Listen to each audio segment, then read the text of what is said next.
Assalamualaikum warahmatullahi wabarakatuh.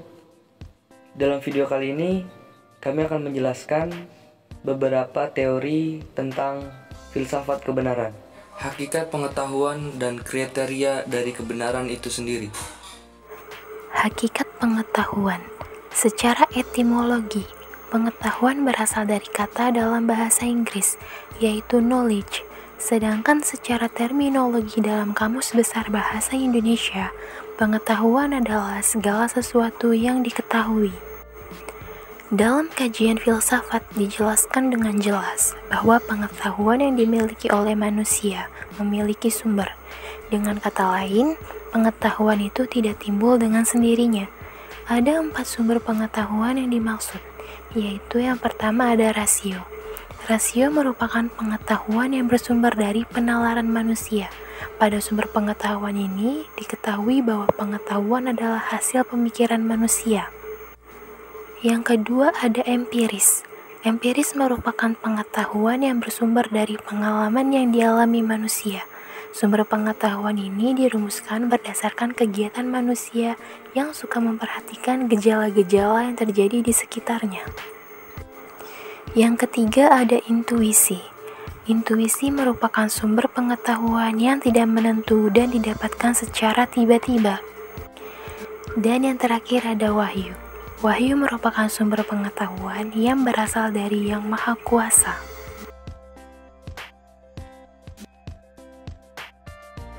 Menurut Surya Sumantri, secara tradisional ada 3 teori kebenaran, yaitu kebenaran koherensi, kebenaran korespondensi, dan kebenaran pragmatis. Namun, menurut Michelle Williams, kebenaran memiliki 5 teori dalam ilmu, yaitu kebenaran koherensi, kebenaran korespondensi, kebenaran performatif, kebenaran pragmatis, dan kebenaran proposisi. Bahkan, Neo Muhajir menambahkan 1 teori lagi, yaitu kebenaran paradigmatik. Selanjutnya, kita akan masuk pada teori-teori kebenaran. Yang pertama ada teori koherensi. Teori ini banyak dipakai pada kaum rasionalis yang menunjukkan bahwa kebenaran yaitu adanya kesesuaian antara suatu yang lain dengan suatu yang memiliki hierarki lebih tinggi dari suatu unsur tersebut, baik berupa skema, sistem, ataupun nilai. Jadi, bisa dikatakan bahwa teori ini adalah relasi-relasi antara proposisi baru dengan proposisi yang sudah ada. Misalnya, semua makhluk hidup itu membutuhkan air, dan kita meyakini bahwa teori ini dari dulu kala sudah benar.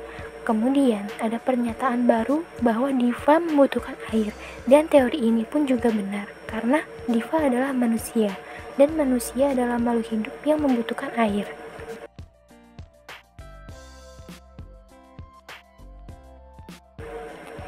Teori yang selanjutnya adalah teori korespondensi. Teori ini banyak dianut oleh para realisme dan pelopornya merupakan seorang filsuf, yaitu Plato, Aristoteles, More, dan Ramsay. Teori ini dikembangkan oleh Bertrand Russell pada tahun 1970 sampai 1972, yang memiliki pandangan bahwa pernyataan-pernyataan dapat dikatakan benar jika pernyataan tersebut sesuai dengan fakta dan bisa diukur atau dibuktikan secara sains. Contohnya adalah jika ada pernyataan bahwa bumi itu bulat. Pernyataan tersebut merupakan pernyataan yang benar, karena dalam kenyataannya, pernyataan itu didukung atau sesuai dengan kenyataan yang ada.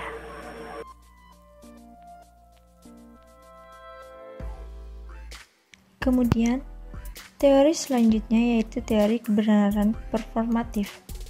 Teori ini berasal dari John Lenshaw Austin pada tahun 1911 sampai 1960 yang menyatakan bahwa pernyataan yang benar bukanlah pernyataan yang mengungkapkan realitas.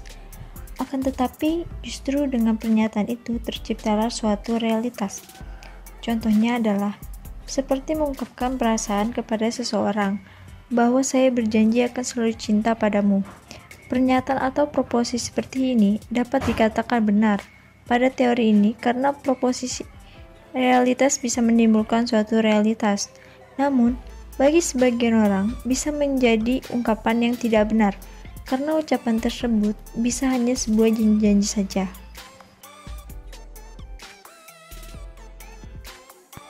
Kemudian, ada teori pragmatis.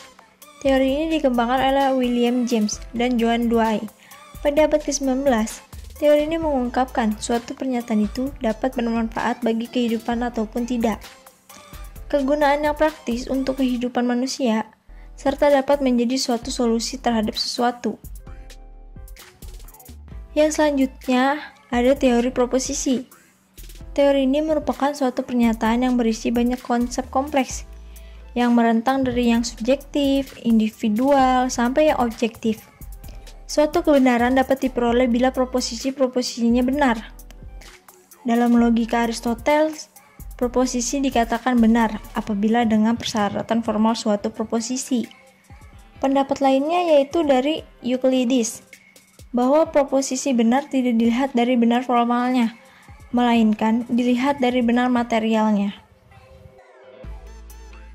Dan yang terakhir, ada teori kebenaran paradigmatik, yaitu suatu teori dinyatakan benar jika teori itu berdasarkan pada paradigmanya atau perspektif tertentu. Dan sesungguhnya kebenaran struktur paradigmatik merupakan pengembangan dari kebenaran atau teori korespondensi. Kriteria kebenaran adalah ukuran atau penilaian terhadap sesuatu yang dapat digolongkan sebagai sesuatu yang benar.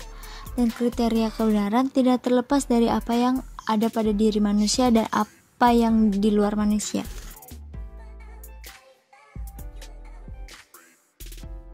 Berdasarkan skop potensi subjek itu, maka susunan tingkatan kebenaran itu menjadi 4. Yang pertama, tingkatan kebenaran indera adalah tingkatan yang paling sederhana dan pertama yang dialami manusia.